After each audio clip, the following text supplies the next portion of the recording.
السلام عليكم ورحمة الله وبركاته. بص عفيفي طلع يقول ايه، اتفرج واسمع. يعني ففي موضوع كده نتكلم فيه بسرعة.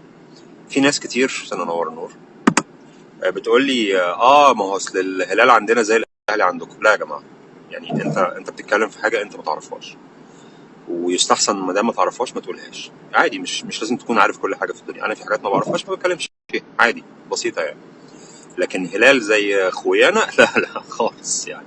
يعني مثلا خويانا ما يتوقفوش عن القيد مرتين، يعني فترتين، ده شيء مستحيل، الدنيا ممكن تقف يعني. خويانا ما ينفعش يبقوا جايبين كريستيانو رونالدو وفي الاخر ما يجيش ويروح للخصم بتاعهم. دي حاجات يعني ما بعد الاحلام العصر، يعني ولا احلام المغرب ولا احلام العشاء ولا اي احلام في اي حاجه. دي حاجه لا يمكن حد يعني يتخيلها كده في مصر. ولك ان تتخيل يا عزيزي ان الشخص ده بيطلع على البرامج والمفروض ان هو بيفهم قمة التسطح في الدنيا. طبعا يعني الكيد اللي بتوقف مرتين، لا لا مش هو انا مشكلتي ان انا ادارتي بتخلص مع اللعيبه اللي بتنهي عقودها او بتستغنى عنها او بتشوف عرض تاني او كده بشكل احترافي ما يخليش اللاعب يرجع يعمل لي مشكله او يروح الفيفا. هو وقف القيد في الزمالك بسبب النادي الاهلي ولا بسبب اتحاد الكره الاهلاوي مثلا اللي انتوا دايما مطلعين ان هو اهلاوي؟ اتحاد الكوره ده اللي واقف معانا هو اللي بيوقف له القيد، على الرغم ان انتوا ما سددتوش مستحقات اللاعبين اللي اتحاد الكوره الاهلاوي عايزها منكم بسبب تسجيل اللاعبين، وعلى الرغم من كده ما بيوقفلكمش القيد. يعني انتوا القيد ما بتوقفش عندكم من جوه مصر، انتوا بتوقف عندكم ما بيطلع لفيفا بره.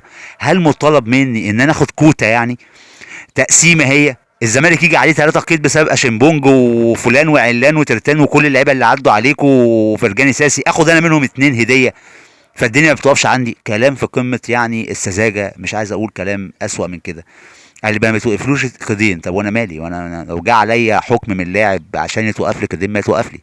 لكن انا في الاخر ما بتوقفليش كده لان انا عامل شغل صح من حيث التعاقد مع اللاعب. ورقي بيبقى تمام، اموري بتبقى تمام، بخلص مع اللاعب بشكل محترم. لو في ليه مستحقات بديها له، مش بجيب لعيبه بملايين وفلوس وبتاع وفي الاخر ما اعرفش اسدد فيمشوا فيشتكوني فتوقف كدي. قمه العبث. يقول لك لو توقف له قيدين، بص هو مش لاقي حاجه يقولها، كان ممكن يلاقي حجج احلى من دي بكتير. بس ما علينا، نيجي لتاني حاجه. كريستيانو رونالدو لو كان جه الهلال، اللي كان جاي الهلال يعني المفروض على كلامه وراح النصر، دي كانت حاجه ما تعديش ليه.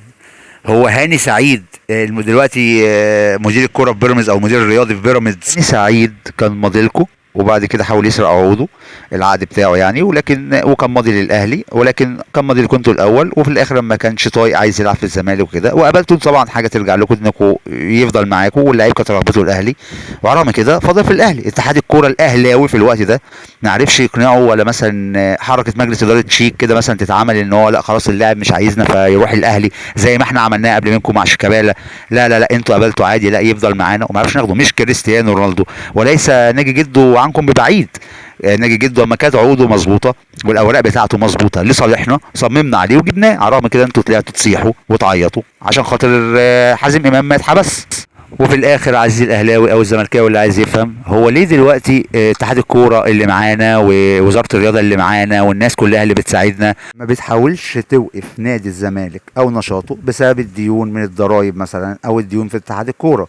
بل بالعكس بيتساعد وبيتسجلوا اللعيبه والامور بتمشي تمام، على الرغم ان هم لو عملوا كده عادي انت عليك ديون وعليك مستحقات لاتحاد الكوره والضرايب وما بتدفعهاش. ولا الناس اللي معانا في اتحاد الكوره ولا في الوزاره ولا في المجرات المجاوره حاولوا يوقفوا اللعيبه زي شيكابالا ودونجا في الحركات المثيره اللي عملوها في نهائي الكاس في السعوديه، ولا حاولوا يوقفوا مروان حمدي بتاع بيراميدز بعد ما شتم جماهير الاهلي، ولا حاولوا يعملوا اي حاجه من الحاجات دي.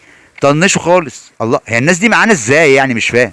طب ما نوقف بقى اللعيبه دي، وعلى من كده هم يستحقوا انهم يقفوا يعني. لو جاء اي قرار بالايقاف ما فيش مشكله، لكن لا، الغريب ان هم ولا وقفوهم ولا حاسبوهم ولا حتى حققوا معاهم، ولا حاسبوا جوميز ولا الجهاز الفني للزمالك في محاولتهم للاعتداء على حكم، ولا حتى حققوا معاهم. الناس دي بتجاملنا ازاي؟ هم لو مش بيجاملونا كانوا وقفوا كولر؟